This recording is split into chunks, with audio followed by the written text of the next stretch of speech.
اعوذ باللہ من الشیطان الرجیم بسم اللہ الرحمن الرحیم۔ فضائل اعمال نمبر 3، صلح حدیبیہ اور ابو جندل رضی اللہ عنہ اور ابو بصیر رضی اللہ عنہ کا قصہ۔ سن 6 ہجری میں حضور اقدس صلی اللہ علیہ وآلہ وسلم عمرے کے ارادے سے مکہ تشریف لے جا رہے تھے۔ کفار مکہ کو اس کی خبر ہوئی اور وہ اس خبر کو اپنی ذلت سمجھے، اس لیے مزاحمت کی اور حدیبیہ میں آپ کو رکنا پڑا۔ جانثار صحابہ رضی اللہ عنہم ساتھ تھے جو حضور صلی اللہ علیہ وآلہ وسلم پر جان قربان کرنا فخر سمجھتے تھے، لڑنے کو تیار ہو گئے، مگر حضور صلی اللہ علیہ وآلہ وسلم نے مکہ والوں کی خاطر سے لڑنے کا ارادہ نہیں فرمایا اور صلح کی کوشش کی، اور باوجود صحابہ رضی اللہ عنہم کی لڑائی پر مستعدی اور بہادری کے حضور اکرم صلی اللہ علیہ وسلم نے کفار کی اس قدر رعایت فرمائی کہ ان کی ہر شرط کو قبول فرما لیا۔ صحابہ رضی اللہ عنہم کو اس طرح دب کر صلح کرنا بہت ہی ناگوار تھا، مگر حضور صلی اللہ علیہ وآلہ وسلم کے ارشاد کے سامنے کیا ہو سکتا تھا کہ جانثار تھے اور فرما بردار، اس لیے حضرت عمر رضی اللہ عنہ جیسے بہادروں کو بھی دبنا پڑا۔ صلح میں جو شرطیں طے ہوئیں ان شرطوں میں ایک یہ شرط بھی تھی کہ کافروں میں سے جو شخص اسلام لائے اور ہجرت کرے، مسلمان اس کو مکہ واپس کر دیں، اور مسلمانوں سے خدا نخواستہ اگر کوئی شخص مرتد ہو کر چلا آئے تو وہ واپس نہ کیا جائے۔ یہ صلح نامہ ابھی تک پورا لکھا بھی نہیں گیا تھا کہ حضرت ابو جندل رضی اللہ عنہ ایک صحابی تھے جو اسلام لانے کی وجہ سے طرح طرح کی تکلیفیں برداشت کر رہے تھے اور زنجیروں میں بندھے ہوئے تھے۔ اسی حالت میں گرتے پڑتے مسلمانوں کے لشکر میں اس امید پر پہنچے کہ ان لوگوں کی حمایت میں جا کر اس مصیبت سے چھٹکارا پاؤں گا، اور ان کے باپ سہیل نے جو اس صلح نامہ میں کفار کی طرف سے وکیل تھے اور اس وقت تک مسلمان نہیں ہوئے تھے، فتح مکہ میں مسلمان ہوئے۔ انہوں نے صاحبزادے کے تمانچے مارے اور واپس لے جانے پر اصرار کیا۔ حضور صلی اللہ علیہ وآلہ وسلم نے ارشاد فرمایا کہ ابھی صلح نامہ مرتب بھی نہیں ہوا، اس لیے ابھی پابندی کس بات کی؟ مگر انہوں نے اصرار کیا۔ پھر حضور صلی اللہ علیہ وآلہ وسلم نے فرمایا کہ ایک آدمی مجھے مانگا ہی دے دو، مگر وہ لوگ ضد پر تھے، نہ مانا۔ ابو جندل رضی اللہ عنہ نے مسلمانوں کو پکار کر فریاد بھی کی کہ میں مسلمان ہو کر آیا اور کتنی مصیبتیں اٹھا چکا، اب واپس کیا جا رہا ہوں۔ اس وقت مسلمانوں کے دلوں پر جو گزر رہی ہوگی اللہ ہی کو معلوم ہے، مگر حضور صلی اللہ علیہ وآلہ وسلم کے ارشاد سے واپس ہوئے۔ حضور صلی اللہ علیہ وآلہ وسلم نے تسلی فرمائی اور صبر کرنے کا حکم دیا اور فرمایا کہ عنقریب حق تعالی شانہ تمہارے لیے راستہ نکالیں گے۔ صلح نامہ کے مکمل ہو جانے کے بعد ایک دوسرے صحابی ابو بصیر رضی اللہ عنہ بھی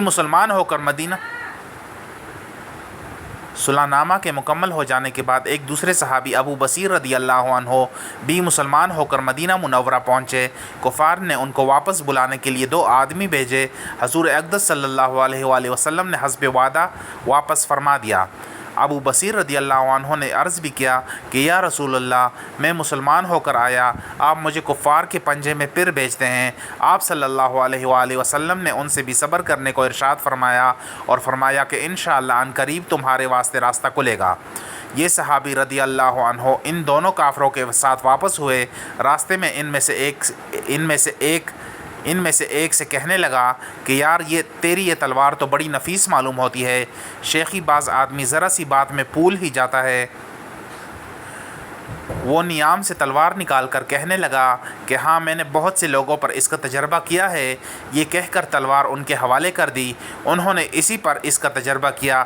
دوسرا ساتھی یہ دیکھ کر کہ ایک کو تو نمٹا دیا، اب میرا نمبر ہے، بھاگا ہوا مدینہ آیا اور حضور اکرم صلی اللہ علیہ وآلہ وسلم کی خدمت میں حاضر ہو کر عرض کیا کہ میرا ساتھی مر چکا ہے، اب میرا نمبر ہے۔ اس کے بعد ابو بصیر رضی اللہ عنہ پہنچے اور عرض کیا کہ یا رسول اللہ، آپ اپنا وعدہ پورا فرما چکے کہ مجھے واپس کر دیا، اور مجھ سے کوئی عہد ان لوگوں کا نہیں ہے جس کی ذمہ داری ہو، وہ مجھے میرے دین سے ہٹاتے ہیں، اس لیے میں نے یہ کیا۔ حضور صلی صلی اللہ علیہ وآلہ وسلم نے فرمایا کہ لڑائی بھڑکانے والا ہے، کاش کوئی اس کا معین و مددگار ہوتا۔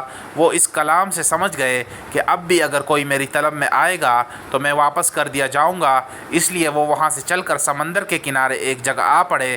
مکہ والوں کو اس قصے کا حال معلوم ہوا تو ابو جندل رضی اللہ عنہ بھی، جن کا قصہ پہلے گزرا، چھپ کر وہیں پہنچ گئے۔ اس طرح جو مسلمان ہوتا وہ ان کے ساتھ جا ملتا۔ چند روز میں یہ ایک مختصر سی جماعت ہو گئی۔ جنگل میں جہاں نہ کھانے کا کوئی انتظام، نہ وہاں باغات اور آبادیاں، اس لیے ان لوگوں پر جو گزری ہوگی وہ تو اللہ ہی کو معلوم ہے، مگر جن ظالموں کے ظلم سے پریشان ہو کر یہ لوگ بھاگے تھے ان کا ناطقہ بند کر دیا۔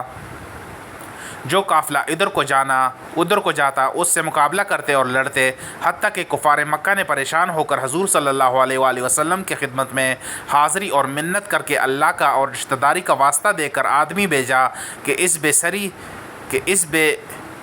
اس بے سری جماعت کو آپ اپنے پاس بلا لیں کہ یہ معاہدے میں تو داخل ہو جائیں اور ہمارے لیے آنے جانے کا راستہ کھلے۔